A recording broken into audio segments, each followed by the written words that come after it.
Once again, we have a very, very short video just trying to explain one subject, and that is the purpose of an affidavit.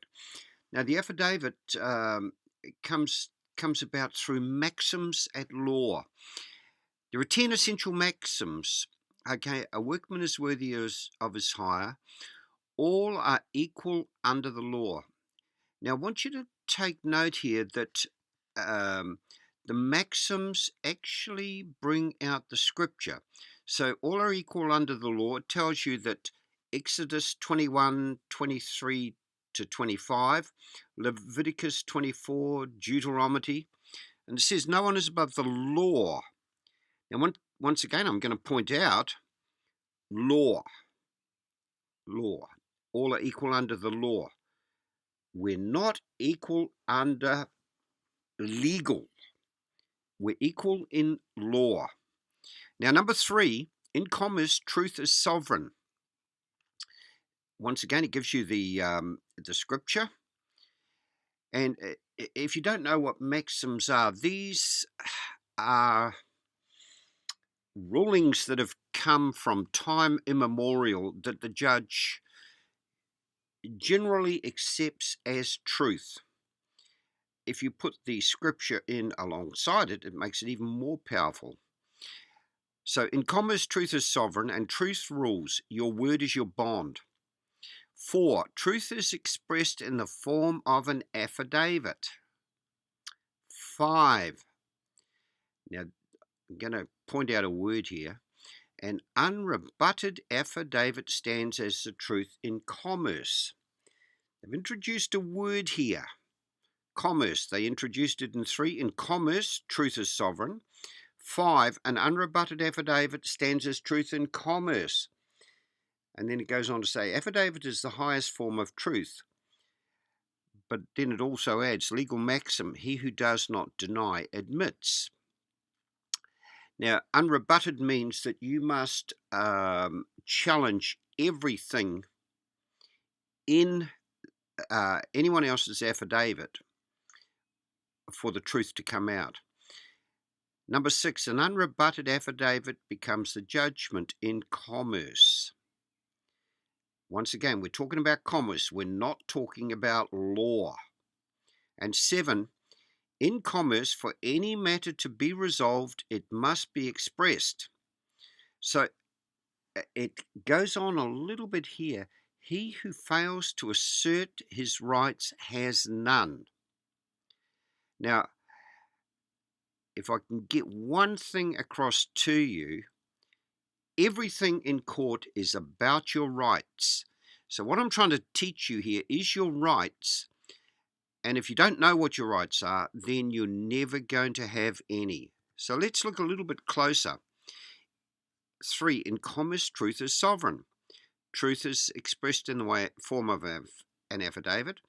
An unrebutted affidavit stands as truth in commerce. Now, all we're talking about here is commerce. So we have to learn their game. So whenever someone wants to proceed against us in a civil matter, they need to hire a process server. The process server will have to come and serve documents on us.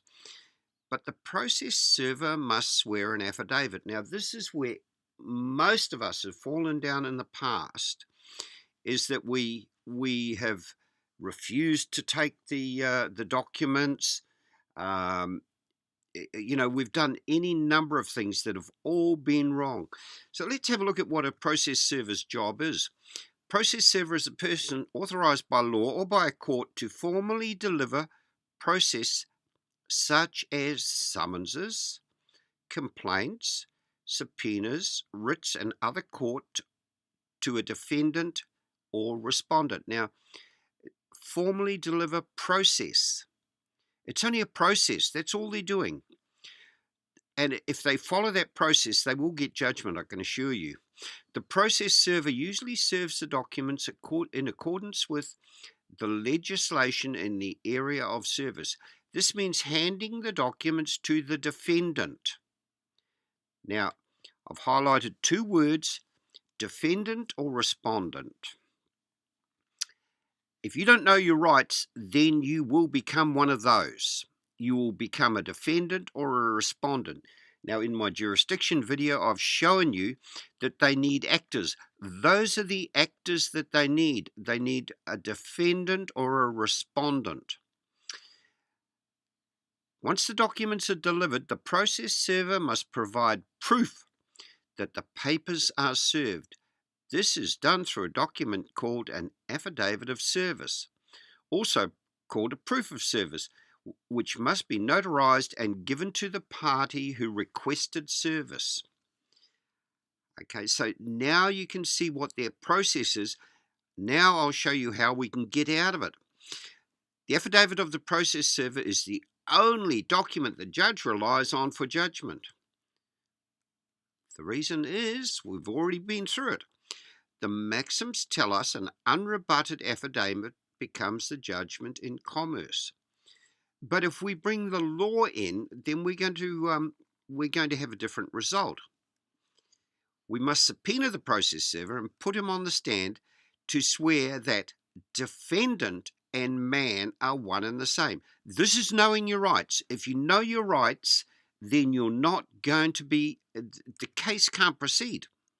The process server will not be able to do that, and if he tried to, the judge would shut him down. You know you can't go there. Seen it done. We should also prepare our own affidavit rebutting the process server's affidavit point for point.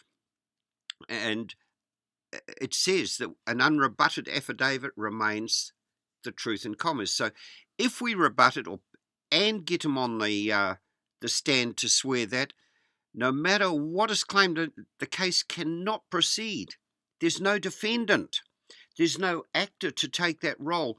And in court, they must have actors. They cannot do anything against a man. These are your rights. Learn your rights. You're not a defendant. You're a man. Forget about all the rubbish about, I'm not that name. I'm not that actor is what you are. You're not a defendant. You're not a respondent. You are first and foremost a man.